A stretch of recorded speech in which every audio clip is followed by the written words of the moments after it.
Good morning, everyone. This is the 10 o'clock webinar talking about the two executive orders that were issued on Monday. My name is Mary Tabin, and I am going to be going through those executive orders with my friend and colleague, Sandy Andre, this morning. And particularly, we are going to be speaking about the Michigan Executive Orders 2020-91 and 92, which both significantly impact employers and businesses in Michigan. We are going to take somewhat of a deep dive into Executive Order 91 because that has the most significance and a lot of changes that you all will want to be prepared for. And then, of course, we will be open for questions throughout the presentation and to answer those to the best of our ability, because while we are up to 92, and perhaps one went out yesterday, 93 executive orders, a lot of times they are not creating more clarity, they are creating more gray areas. So again, the two that we are going to be talking about, Executive Order 92, which is the new stay-at-home order that rescinds Executive Order 77 that was issued a few weeks ago, and Executive Order 90. And then we are going to be talking about Executive Order 91, and we're going to do that in reverse order because the new stay-home order really is the method that we see the governor opening the state up, and Executive Order 91 is really the directions that she is giving us as business owners and leaders on how to safeguard our workers as they continue to work under COVID-19 and as they return back to work. Next slide, please. So let's remember how we got here. It's easy to forget some of these executive orders since we have so many of them. In some executive orders, rescind previous executive orders, and some executive orders still continue to apply. So as we all know, not too far ago on March 23, we had our first stay-home order in Michigan that essentially shut down all businesses except for those that were critical infrastructure entities, healthcare, and a few other exceptions. And then on April 9th, we had Executive Order 42 that had more restrictions. And then on April 24th, we had Executive Order 59 that we were allowed to add some industries or workers to the mix to return, to resume activities, and those were largely to fulfill orders that were remote and curbside. And then a few short weeks ago, we had Executive 70 where we saw construction and real estate being able to return. And then Executive Order 77 where we had manufacturing can return under additional restrictions. And then just recently, we had Executive Order 90, which stated that we could resume laboratory research activities on May 15. Next slide, please. So we're going to talk about Executive Order 92, which is the new stay-at-home order. It is effective on Monday, May 18th, as soon as it was issued. And again, it rescinded Executive Order 77 and 90, but largely pushed those into Executive Order 92. Now, for those of you who have read Executive Order 92, you may have noticed that it omits the previous work restrictions and safeguards, but they did not get eliminated, they just got moved. And so they were moved to Executive Order 91. So 92 is truly more of the stay-home order regarding what industries previously were allowed to open, and now it looks like she's shifting to regions. Next slide. So the governor is taking a regional approach. She has defined the regions, and you can take a look at that on Executive Order 92, but for our purposes today, she has opened Region 6 and 8 here shortly, where employees and individuals that live in the UP and up north can leave now their home or place of residence and travel as necessary. They can actually go to a restaurant now, or do some shopping, or have a gathering of up to 10 people. Now, that would have seemed very bizarre 3 months ago for us to be talking about that, but that seems like a luxury these days. So it's clear that she is going to start with the communities that have had the lowest COVID-19 positive cases and deaths and reopen, and then we'll work her way throughout the state. Next slide, please. So resumed activities now include under Executive Order 92, workers that are necessary to conduct research in a laboratory setting, and this all takes effect on May 22, which is Friday, Region 6 and 8, but again, just up north, workers can return to work that are necessary to perform retail activities, where you can go shopping and purchase products, and workers who work in an office setting, but only, again, to the extent that such work is not capable of being performed remotely. That still remains pretty Michigan sensitive. So if you are operating facilities in other states, those other states have not, for the large part, included restrictions that remote work still needs to be remote when they have been releasing industries. All workers are able to come back under some restrictions, but in Michigan still, and we will see this, we expect in her additional orders, that if you have folks that can still perform work remotely, they will be required to do so.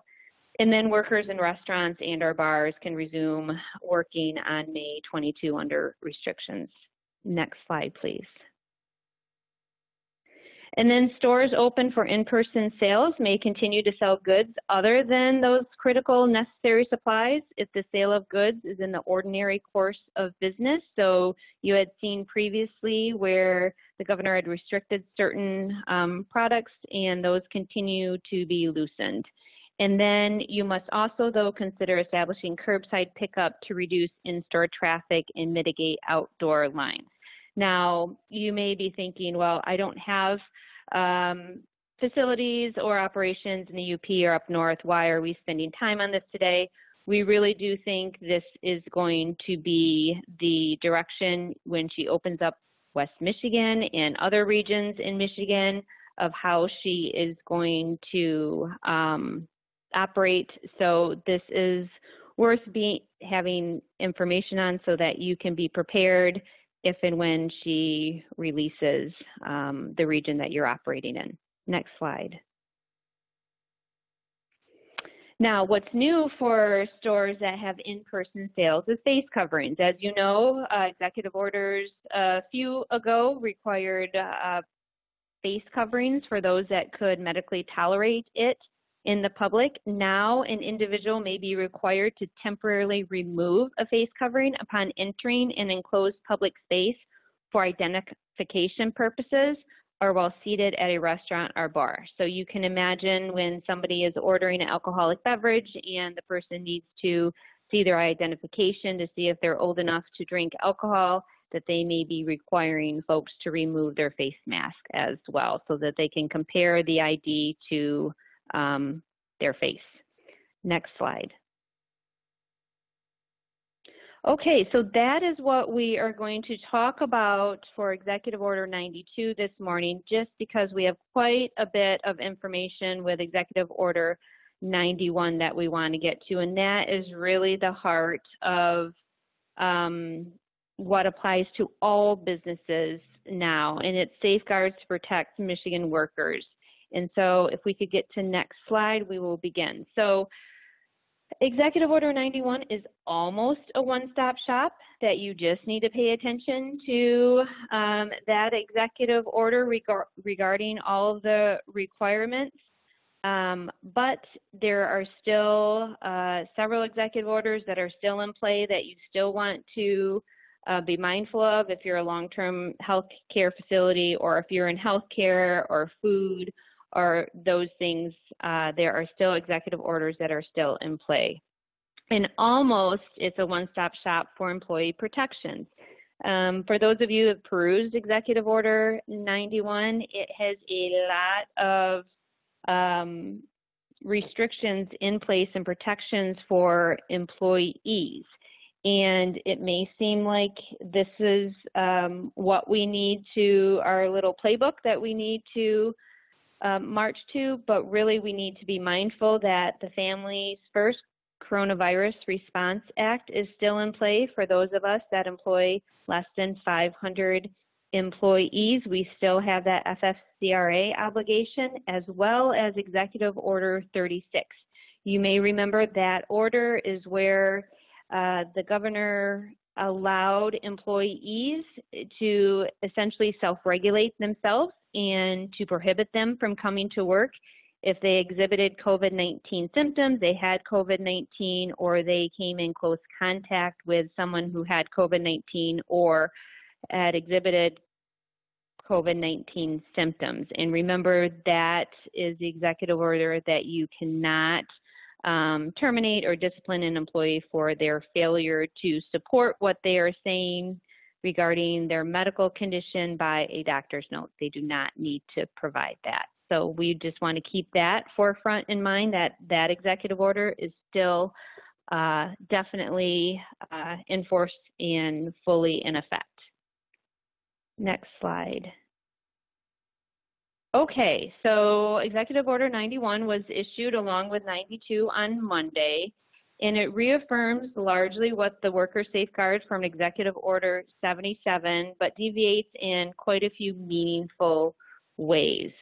The first meaningful way is that the previous executive orders that we have been under as employers and leaders have had an enforcement of a misdemeanor or a crime. Now, while we don't want to diminish the criminal aspect of that, the governor, through different political movements, have gotten away from that and has now stated that violation of these rules by an employer constitutes a failure to provide a workplace free from a recognized hazard under MIOSHA.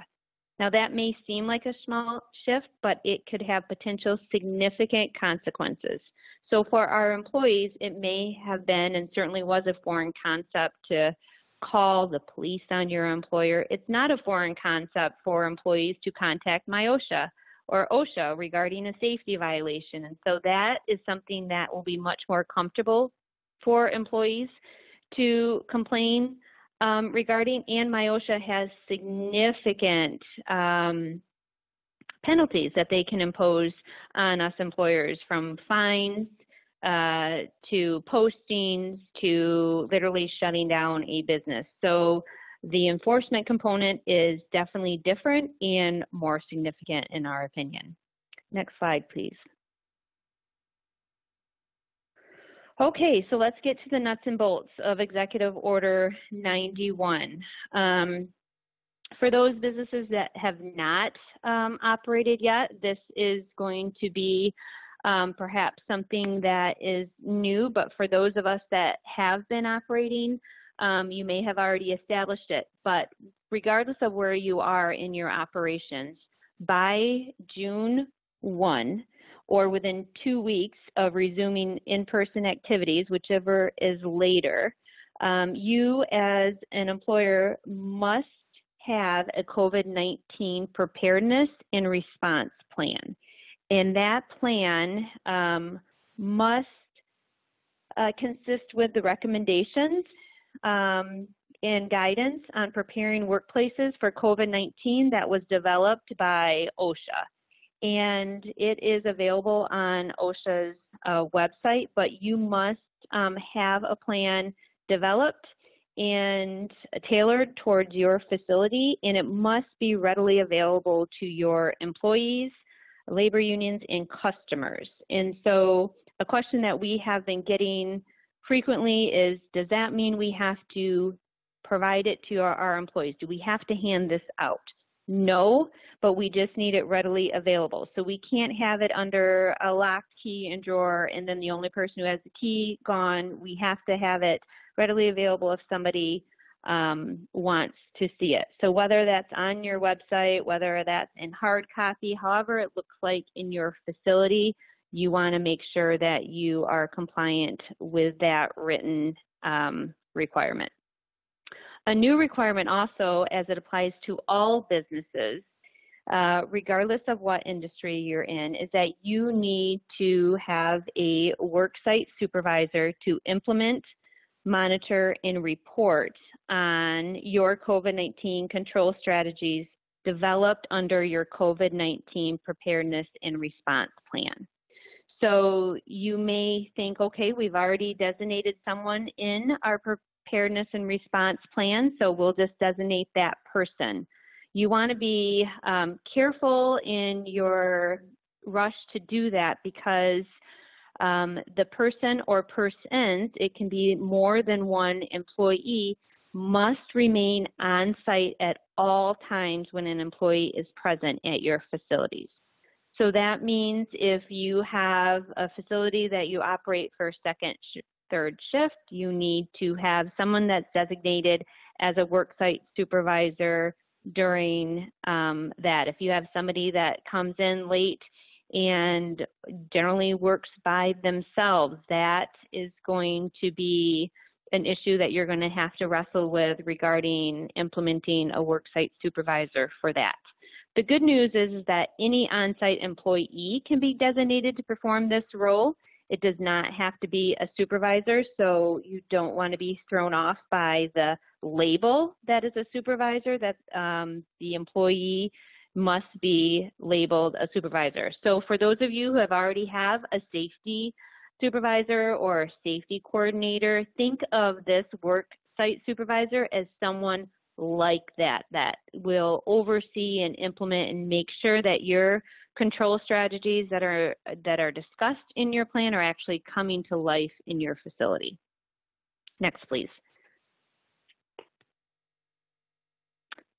The other requirement that we saw in the manufacturing setting was a training requirement. This is now going to be required for all industries under our catch-all section of Section 1 of Executive Order 91. And as a business, you will need to conduct COVID-19 training to employees that cover at a minimum 4 components. So the first one is your workplace infection control practices. So how you as a facility are doing your part to minimize and flatten the curve of COVID-19 through social distancing measures, through enhanced sanitation efforts, through the face mask requirements that you are to provide and or wear under certain circumstances. You will want to provide training, need to provide training to your employees regarding that first component. The second component is the proper use of personal protective equipment. So what equipment that you have provided to your employees, whether it's a face mask, whether it's gloves, whatever industry that you're in, that you have provided, you also have to provide instructions on how to use it. So there's a difference between reusable face coverings and those that are just one-time face coverings or cloth coverings. So if you do the cloth coverings, you want to have instructions on how to wash them and how to use them and that sort of thing. A common theme that we've been seeing is employees wearing face masks but then not covering their nose. They just have it over their mouth, and that's not a proper use of a face mask under these executive orders or under the CDC guidelines. The third component, you want to train your employees on steps that they must take to notify you of symptoms or suspected or confirmed COVID-19 diagnosis. So who must the employee talk to in your organization? You'll want to make it as easy and seamless as possible. what steps they must take to notify, whether it's your HR, whether your worksite coordinator, whether you have a hotline developed, however whatever measures they must follow. And then the last is how to report unsafe working conditions. Of course, the executive order doesn't say report to whom. We are taking, although there is room for interpretation for sure, we are taking that to mean that how to report unsafe work conditions to you as an employer. So again, would they report those to your HR, worksite coordinator, one or two people? We are not taking that to mean, until we have further direction, that we need to educate our staff on how to report us to OSHA. All the other training requirements were inward facing towards our facility, towards our operations, so that's how we are taking the fourth component. And the other question that we've been getting a lot is, what does training mean? Does that mean video training? Does that mean in person? Does that mean hard copy? It means, again, there's no definition, but it can mean all three, however you want to implement that. So if you want to do video training, of course, there's video training available at our resource center, but if you want to, and it works better for your facility, to do hard copy training, a lot of what is required here is available for free at different websites. Certainly Michigan's coronavirus website has a lot of free information, so does the CDC regulations, and there are other healthcare facilities such as Spectrum Health that has put a free employer toolkit and a guide that has different documents and so forth that you could use for this type of training. Whatever training measures you use, whether it's video in person or hard copy on paper, the one thing that must be noted in that you must do under this new executive order is to keep a record of it. So you will want your employees, much like employees do now with a new policy or a handbook, you will want to have record of them signing off that they received the training, that they've been allowed to ask questions, that they understand it, and that they will abide by the tools that they have been trained on. Next slide.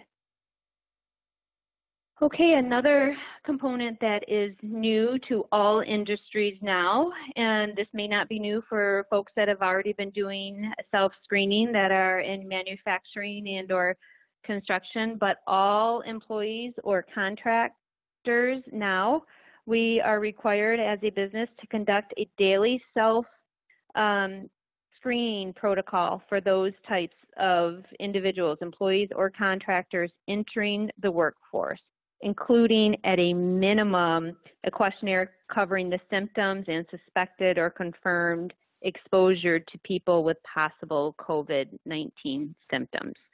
So this too is a record-keeping component. So while we have healthy debate what that means, we think for those that well, let me start here. For employers that are doing the individual and have been doing the individual assessment where they have employees sign off that they don't have a temperature, they don't have a cough, they don't have shortness of breath or any of those symptoms, for sure that meets the requirement. And if you have that kind of detail, you'll want to make sure to keep it confidential because that can be medical information that needs to be safeguarded. For those that perhaps are using an app tracker or more electronic or doing some sort of self-assessment that is not that detailed, we think that it is sufficient for someone, whoever you have checking your employees and contracts, to sign off on a document that, yep, I checked every person on third shift, I checked every person in our facility working today regarding this, and to sign that. So certainly if you're doing more than that, but we think it's sufficient if you are not doing the having employees sign off that you have someone that says that they have checked all those employees. Now, because this is a requirement for all industries to do this daily entry self-screening, you want to be mindful of how long it takes to get folks to do that, because it is for sure compensable time. So if they are doing that before their shift, it is compensable time because these screenings are considered a medical examination, and medical examinations must be paid when it's work-related by the employer. So you'll want to be mindful of that wage and hour requirement. Next slide, please. And then we're going to go through here quickly so we have time to get through the other requirements here. Is the governor has taken some of these additional protocols from other industries, but we are now required, regardless of what industry you are in, you're required to keep everyone on the worksite premises at least 6 feet from one another to the maximum extent possible. So that includes ground markings, signs, physical barriers. You want to think of when you go to Meijer or Home Depot where you see arrows that are just one way, or you see places where folks need to wait that are 6 feet apart. You will want to do that at your facility because you will want to keep your employees at least 6 feet apart at all times as much as possible. And of course, all industries now need to provide face coverings to their employees. And all employees now, regardless of being in the manufacturing setting, will be required to wear face masks if they cannot consistently maintain 6 feet of separation from each other. So we have received a lot of questions about what does consistently maintain 6 feet mean? It means at all times. So if you have a facility where you have your workstation set up and they're 6 feet apart, may your employees take off their face mask during that time? Sure. But if that employee goes and talks to somebody else, goes to the bathroom, and you have hallways where if they happen to cross paths with someone, they will not be able to maintain 6 feet, that employee must wear their face mask. There is no 10-minute requirement regarding that. If it cannot be consistently and constantly maintained 6 feet, they must wear a face covering. And of course, the encouragement of wearing a face shield within 3 feet is now applies to all industries. All industries, of course, have to increase their cleaning, but what is new is that you, as an employer, needs to make cleaning supplies available to employees upon entry at the work site and to provide time for employees to wash hands and use hand sanitizer. So a question that we've also been getting is, well, we have the cleaning supplies available at the employee's workstation. I don't think that's sufficient anymore. You will want to put whether it's hand sanitizer upon entry so employees can cleanse their hands upon entry, or you have wipes that they can take and they can use those along the way or use those when they get to their workstation. You will want to make sure you have cleaning supplies at your entry piece, in that you will want to provide extra time, and certainly if an employee wants to go wash their hands, allow them to do so. So you'll want to be very flexible on allowing that to happen regardless of what your current policies are. Next slide, please. And then for those of us that have been operating already, this won't be too new, although there's some slight tweaks to here and certainly tightening up what has to happen. But regardless of what industry you're in, again, you are required to have a protocol for cleaning and disinfecting. But with your employees, if and when you have a COVID-19 positive employee, there are tightened requirements now in place.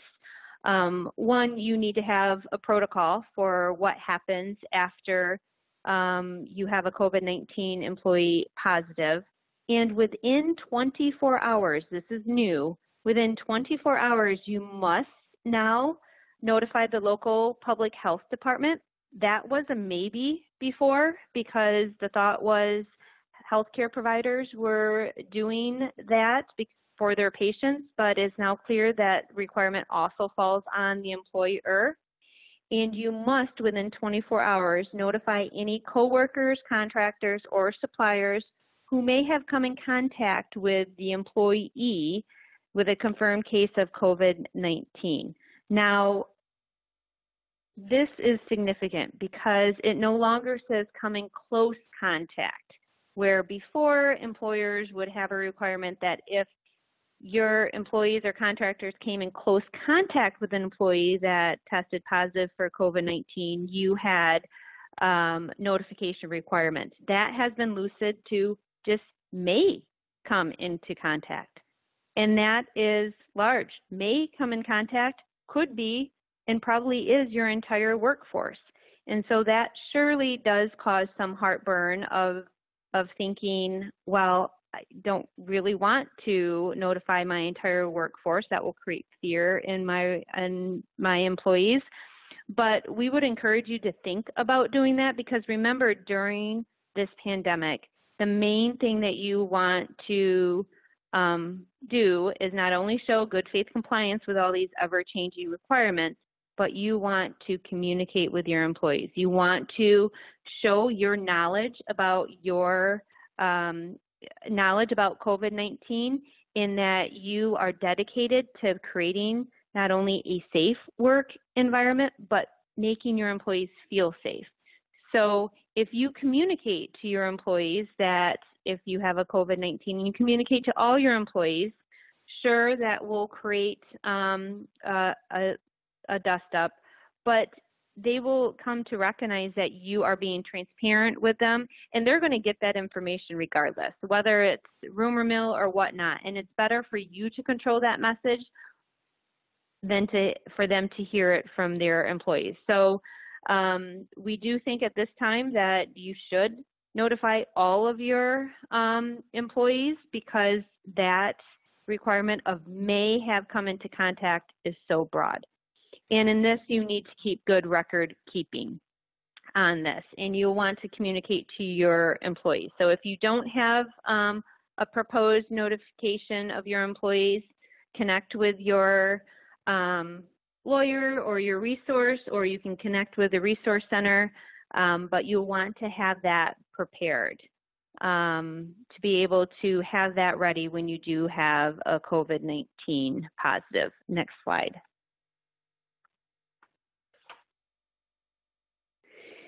And then to round out the requirements for all industries is you have a new restriction on restricting business travel for employees to essential travel only. And another new requirement is you need to encourage employees to use face masks and hand sanitizer or other protective equipment on public transportation. So if you know some of your employees take the bus or other public transportation, you need to encourage your employees to use safety measures when they do that. Again, you need to promote remote work to the fullest extent possible. And a new measure is putting additional restrictions on you that may be unique to your facility or how you're operating, that you must adopt additional infection control measures that are reasonable in light of the work that you perform or the community that you are operating in. Next slide. And I think with that, I will hand this off to my colleague, Sandy. Very good. Thank you, Mary. Before we jump into some of the enhanced requirements under EO 2020-91, I'm just going to take a minute to answer a couple of the questions that we've gotten here on air for the benefit of the group. So several questions have come in regarding the daily assessments. So remember now that that is a requirement for all businesses and operations who have in-person work going on. It does not matter if you're customer facing or only internal company facing. If you're allowing in-person work, those daily screenings are now a requirement.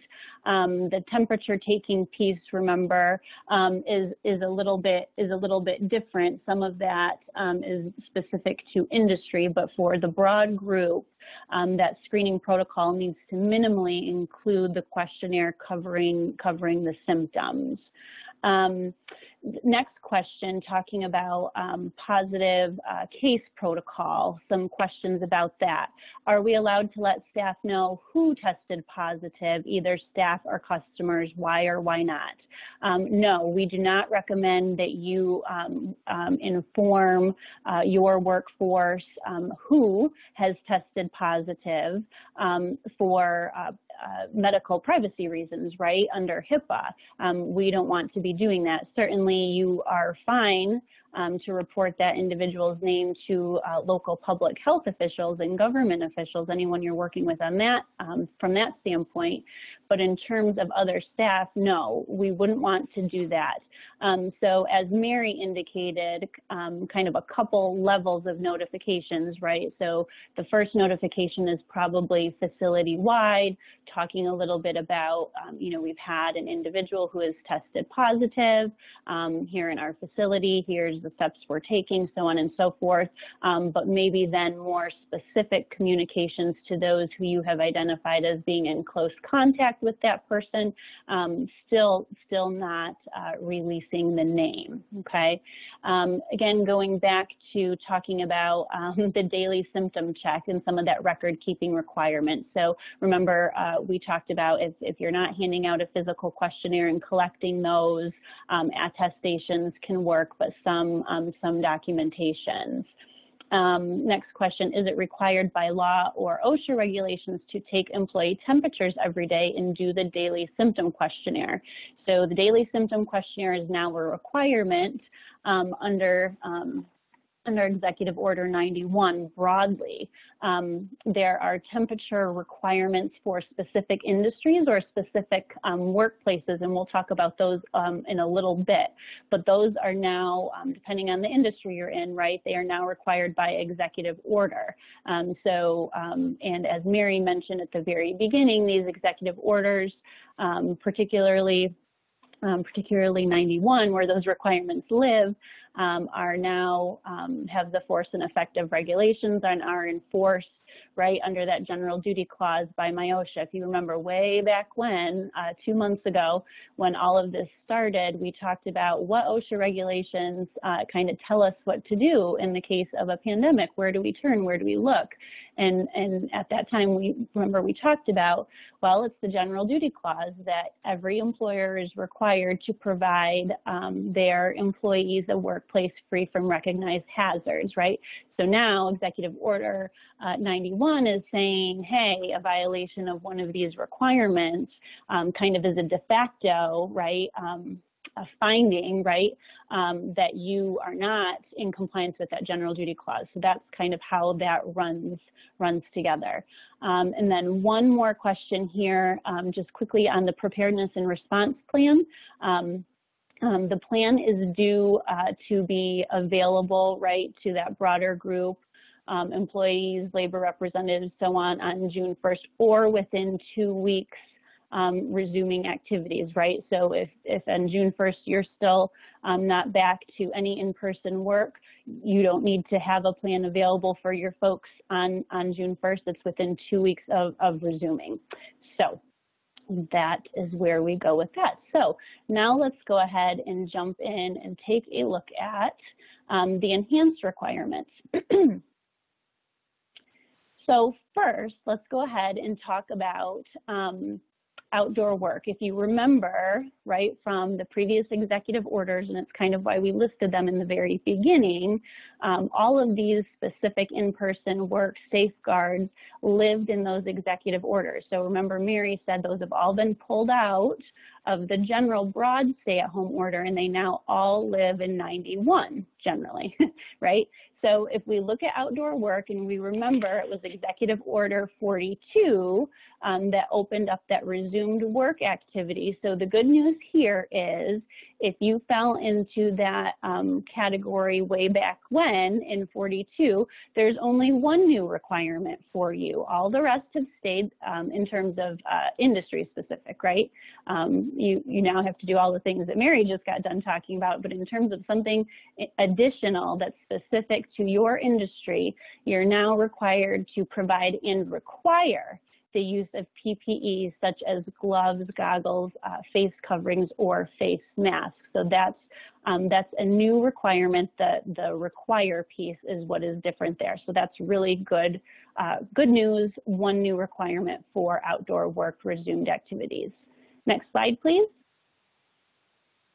So similarly, we turn to the construction industry. So again, remember it was Executive Order 70 that allowed those activities to come back online. And so here, again, the good news is that if we go back to EO 70, the construction industry still has all of those same requirements. And in fact, some of the requirements that were specific to the construction industry are now applicable to everybody. So the rest of us have borrowed the good work that the construction industry was doing, and now we're all going to do that too. So that's good news. But one new requirement that's specific to that industry, and that's, again, kind of similar, just a little bit of a change in language here, requiring the use of work gloves where appropriate to prevent skin contact with contaminated surfaces. So Executive Order 70 said encourage or require, and now we are fully planting our feet on that require language. So that's the difference there. Next slide, please. So now let's move on to manufacturing. Again, if we look back to Executive Order 77, that was the stay-at-home that allowed this group to come back online if they weren't already critical infrastructure folks, right? So that kind of opened up the manufacturing facility category a little bit more broadly, but then required some very specific things for in-person work in those facilities, either for the folks who are already doing it from a critical infrastructure standpoint or folks who are now allowed to come back online. So we look back at 77, and much of that is the same, just a couple of new pieces. And again, it's mainly just some language changes here, right? So the first piece that is new, staggering meal and break times as well as start times at each entrance where possible. So EO 77 said to stagger start times and meal times. So here we've just added it needs to be break times too, and we need to stagger those at each entrance, right, to kind of prevent the bottlenecks now that we are all doing the health assessments, right? So think about that. And make sure that we're able to do that so we can ensure that we're not having long lines of people congregate at entrances so everybody can punch in on time after they get through the health assessment. And the next new piece, again, just a little bit of a language change here, require employees to self-report to plant leaders as soon as possible after developing symptoms of COVID-19. Previous language was a little bit softer. It said we should encourage workers to self-report, but now this is a new requirement. So as we continue on some of these enhanced requirements, I want to be clear, right? So this is for anybody in these industries who are doing in-person work. So remember that in the beginning, Mary talked about Executive Order 92, and the big news in 92, right, was Region 6 and Region 8 getting to open office, retail, and restaurants. So we need to remember that as people are going back to work, regardless of what region they're in, if they are in any one of these industries or in these lines of work, these new industry-specific enhanced requirements apply to the safeguards that have to be in place for those folks, okay? Next slide, please. So unless you are someone who works in a research laboratory, right, you might have missed Executive Order 90 because it was pretty short-lived. It was issued on May 15th, and it was rescinded here with Executive Order 91. But the good news is that everything that exists in Executive 90 in Section 2 there still continues to exist in terms of requirements for research laboratories, with one new addition. So the new addition is, again, just a slight language change here, restricting all non-essential travel, including in-person conference events. So the previous language talked about restricting all travel, including conference events, and this is actually clarifying and actually a loosening, right? So it's just the in-person conference events piece that is included there, but general restrictions for non-essential travel is going to continue to kind of be the rule of the day. Okay, next slide, please. Okay, so retail stores. So again, I want to be clear that these requirements do not just apply to the retail stores that get to open in Region 6 and Region 8, right? So it's more broad. Those retail stores or retail stores in those regions get to open more broadly. It's any retail store that is allowed to have in-person operations right now in all of the other regions too. So all of the things that those folks have been doing that lived in Executive Order 77 in Section 12 there, those still apply, but there's some new requirements, okay? And so I want to be clear that if you're not in 6 or 8, you don't need to, let's not pay attention to these, to the retail store piece, the office piece, and the restaurant and bar piece. If you're in any of those industries and you are permitted to have in-person operations, these will apply to you, okay? So let's talk about what's new for retail stores. First, we need to create a communications material for customers to inform them of the changes to store practices and explain the precautions the store is taking to prevent infection.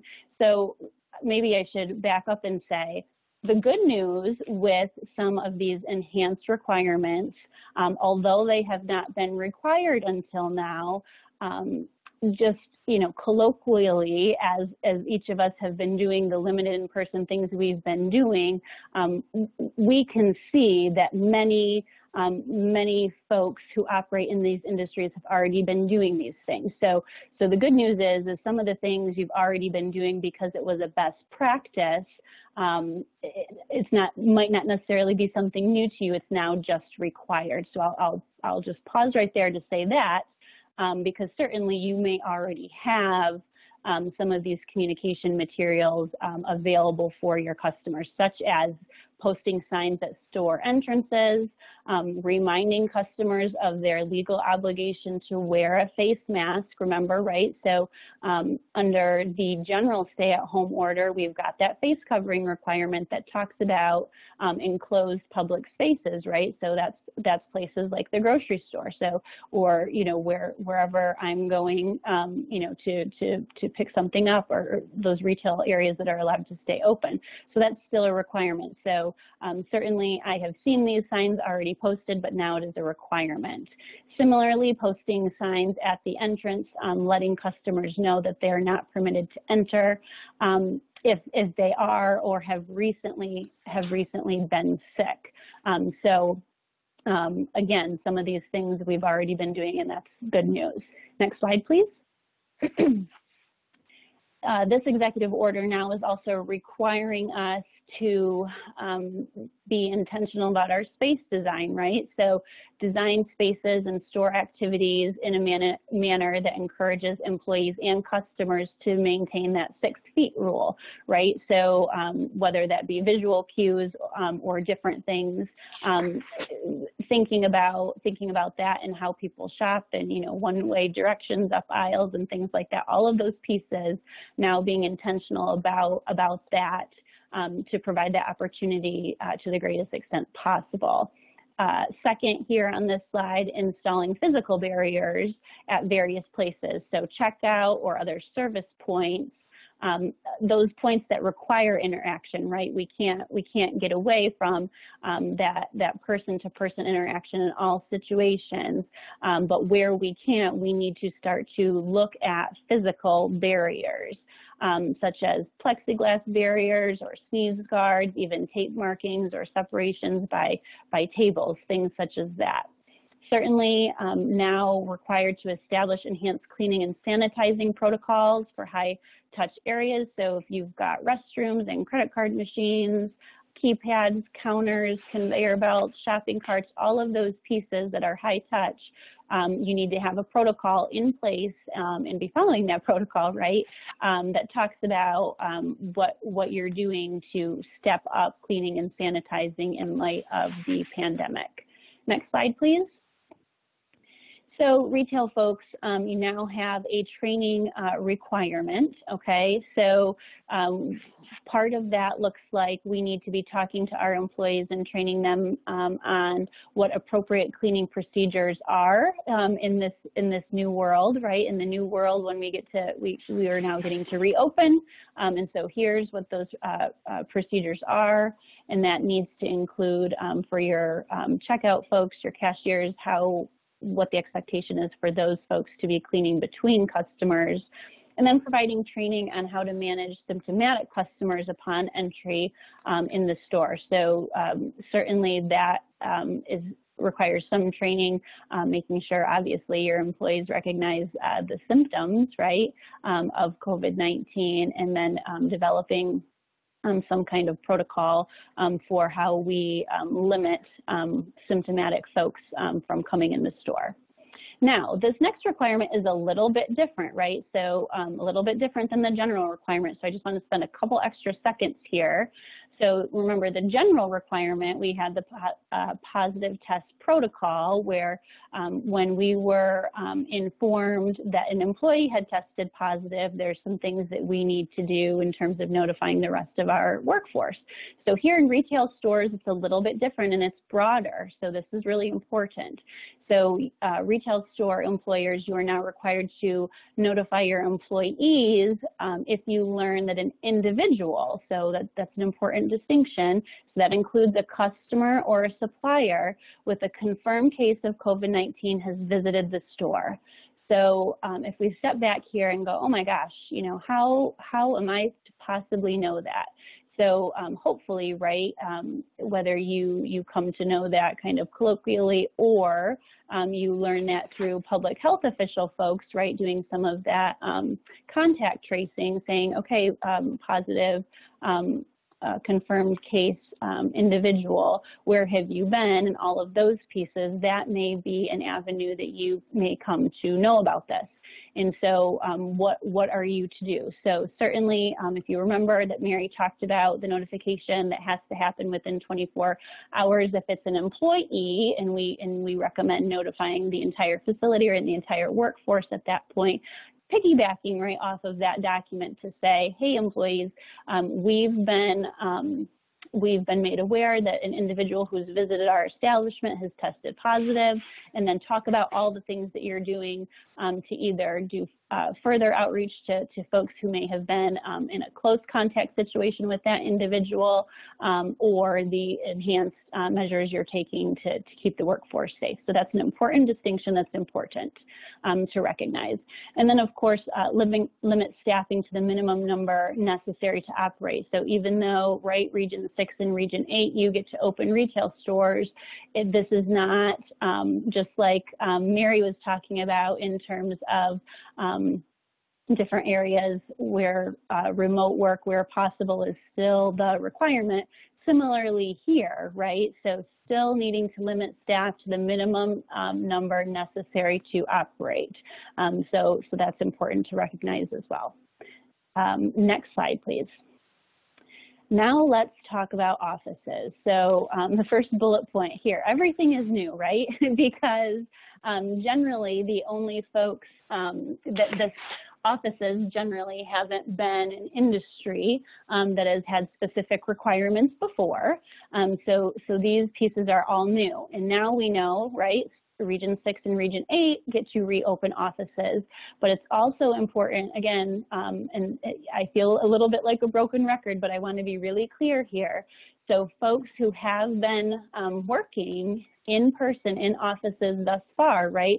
So perhaps they're part of the critical infrastructure, perhaps they're somebody who was permitted to return from a minimum business necessary type of protocol. Maybe they are a person, right, in real estate, all of those pieces. So if you are working in an office, regardless of if you are in Region 6 or Region 8, these new requirements apply to your office, okay? And so that's important for us to keep an eye on. So Region 6 and Region 8, these apply to you, right, on May 22nd at 12:01.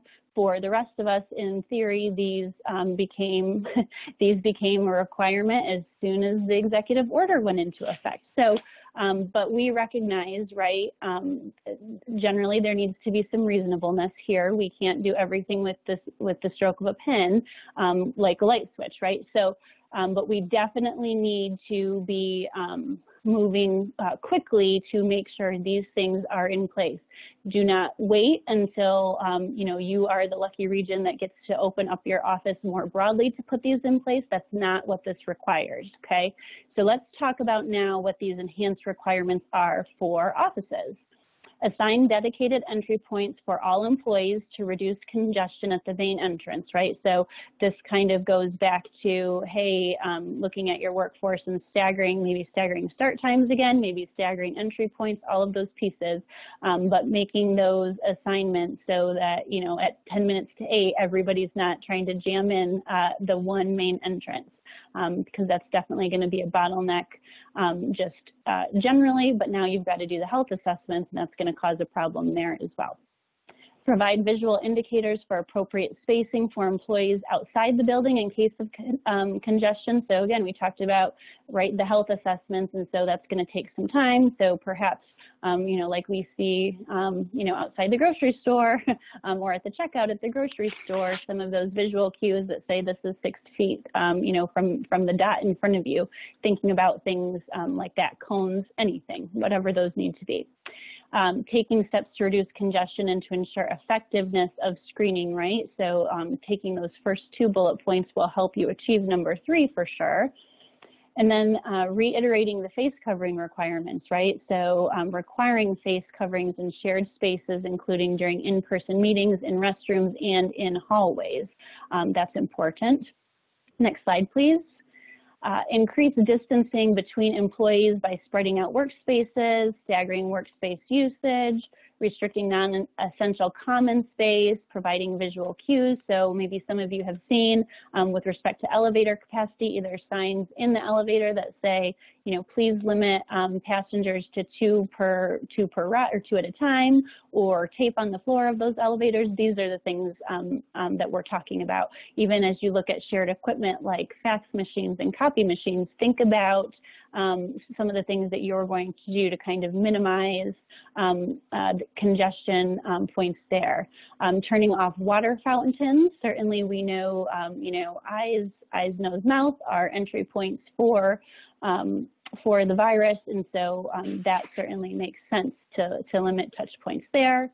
Prohibiting social gatherings and meetings that do not allow for social distancing or create unnecessary movement throughout the office. So if your, big meeting space is on one floor and that's the only place you can go to have these types of meetings, and your workforce generally wouldn't go to that area and now has to pass 12 other areas to get there, maybe this is an opportunity to think about how to do all of that a little bit differently as well.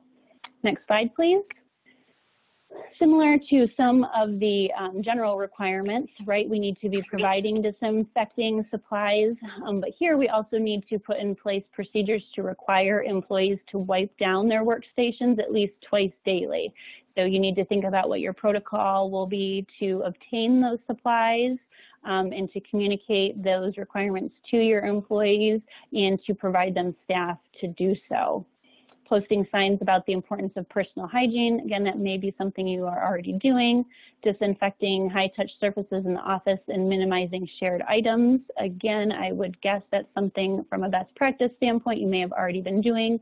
And instituting cleaning and communication protocols when employees are sent home with symptoms. So remember the general requirement, we talked about a positive test protocol that talked about the different things that you must do in terms of notification, but now, right, now that we're all doing daily entry screens, if somebody, selects yes with symptoms, we need to think about, okay, then what, right? So now we need to think about a symptom protocol in terms of where that person was working and evaluating what kind of deep clean and disinfection needs to happen in that area.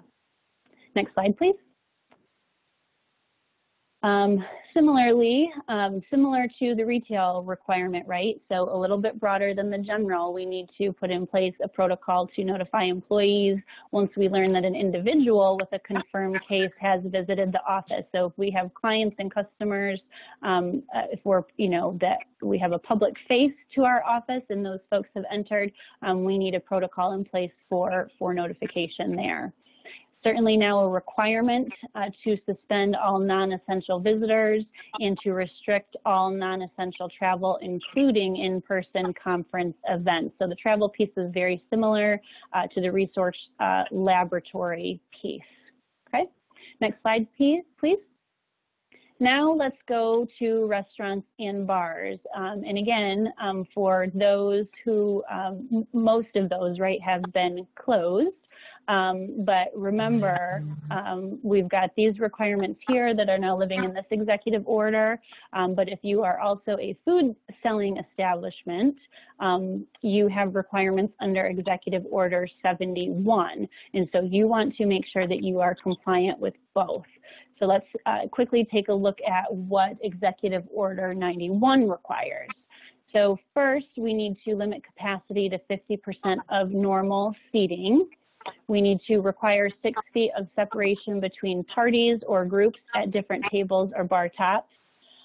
Similar to the retail folks, we need to create communication materials for our customers to let them know the changes we're making to our practices and explain the precautions we're taking. You need to completely close waiting areas. So we need to think about what the processes we're going to put in place in terms of, how folks put their name on a wait list and how we notify them. So waiting areas must be closed. In a suggestion here, asking customers to wait in cars for a call when their table is ready. Next slide, please. For those food selling establishments that were permitted to be open for carry out, this is a little bit new of a requirement here to pay attention to as well. Closing self-service food and drink options such as buffets, salad bars, and drink stations. So the self-service drink stations, those must be closed as well. Providing visual guides to ensure customers remain at least 6 feet apart in lines. Again, these are very similar types of requirements kind of across industries. So think about visual cues, all of those pieces. Posting signs at store entrances, telling customers they're not to enter if they are or recently have been sick, and posting signs telling customers that they must wear face coverings until they get to their table. So remember Mary's comment before that while they're seated, they're permitted to not have a face mask, but until they get to the table, that's still a requirement. In terms of your staff, hosts and servers must wear face coverings in the dining area. Next slide, please. But as we look at your kitchen staff, employees in the kitchen and who are handling food, consistent with FDA guidelines, need to do face coverings and gloves. Limit shared items for customers, ketchup bottles, salt and pepper shakers, all of those types of pieces, and cleaning high-touch contact areas after each customer. So think about your menus. Think about the protocols you're going to put in place with that. And then here as well, some training requirements, appropriate use of PPE in conjunction with food safety guidelines, retraining your staff right on food safety health protocols. And then also, again, very similar to the retail piece, develop training or to train your staff on what the process is going to be at your establishment for how we're going to manage symptomatic customers when they enter the restaurant. Next slide, please. Again, a similar requirement here that is broader than the general requirement. So now we know that for retail folks, for office folks, for restaurant and bar folks, our notification to our employees about positive confirmed cases is broader than the general requirement, okay? So whenever we learn that an individual, right, with a confirmed case has visited our location, we need to have a protocol in place for notifying our employees about that. And here, the next bullet point here, again, similar, that there needs to be kind of a positive symptom protocol too. So here, this is very specific language and it is pretty restrictive. So close restaurant immediately if an employee shows multiple symptoms of COVID-19 and perform a deep cleaning consistent with guidance from the FDA and CDC. So as soon as we know about multiple symptoms, right, that's been reported to us, we now have a directive that the restaurant needs to close immediately. But the cleaning can occur overnight, right? So if we, we learn about that at, 6 o'clock today, we can close then, conduct our cleaning and reopen to the extent that we have cleaned consistent with the guidelines from the FDA and CDC. We can reopen as normal once those pieces have been done. And another piece on restaurants and bars, which is very restrictive, restaurant and bar establishments must require a doctor's written release to return to work if an employee has a confirmed case of COVID-19. So as you look at your positive case protocol and how you manage that positive employee coming back to work, one of the pieces we need to include there is requiring that release to return to work, okay? Next slide, please. And last slide for restaurants and bars in terms of requirements, a couple of very similar looking types of requirements as we look across some of the specific industries, right? So installing physical barriers such as sneeze guards, partitions at cash registers, bar areas, host stands, all of those places where maintaining that 6-foot rule proves to be difficult, taking a look at what physical barriers can be put in place. And then, of course, to the maximum extent possible, as we look inwardly, right, limit the number of employees in shared spaces. So as we look at kitchen capacity, break room areas, offices, all of those pieces, we need to the maximum extent possible, making sure that our employees are also able to maintain that 6-foot rule. And so if we need to be staggering break times and meal times and doing things a little bit differently, we need to be taking a look at that as well. Next slide, please. So there's Mary and I. We'll go to the next slide. We've been happy to be your presenters today, but we do want to go ahead. We'll answer a few more questions, but also want to remind you that Miller Johnson has a Back to Work Resource Center. So you heard Mary and I say a number of times this kind of a letter or this kind of a protocol or this kind of a policy. We have templates of a number of those documents in our Resource Center, and we are updating those every time an update is required, right? So as soon as 91 came out, we all went to work and said, okay, what's different? What needs to change on some of the things that have been permitted or best practice, but are now a requirement to make these tools easy for you to use. So there is some information about our Resource Center. And now maybe we'll take the opportunity to answer a few questions. So Sandy, I will just re-emphasize a few points that I think will knock out a significant portion of the questions, and then being mindful of everybody's time. So there have been a lot of questions regarding, okay, are we a manufacturer? Are we an office? We're maybe a combination of both, and there are different requirements with different industries, and which one do we follow? And to emphasize what Sandy had said, for sure this executive order, more than others, has a patchwork quality to it. And there are restrictions that are for different industries and for catch-all that are similar but yet have different wording. And so, for example, you may be a construction company that not only do you need to comply with the catch-all provisions that apply to all industries in Section 1 of Executive Order 91, but you also have restrictions and requirements under the construction permit.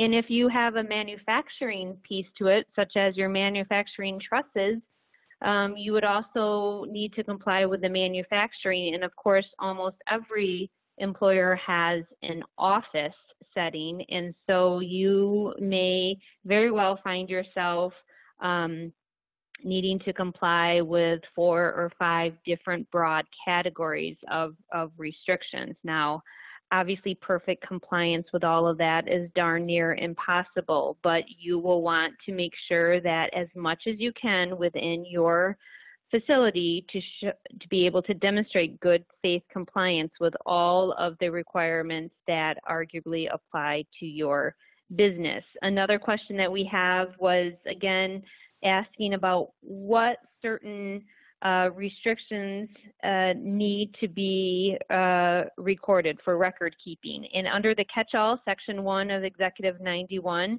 that is, again, you need to have written COVID-19 training and plan for your employees. You need to have record keeping of that training. You need to have record keeping that you're doing your self-screening.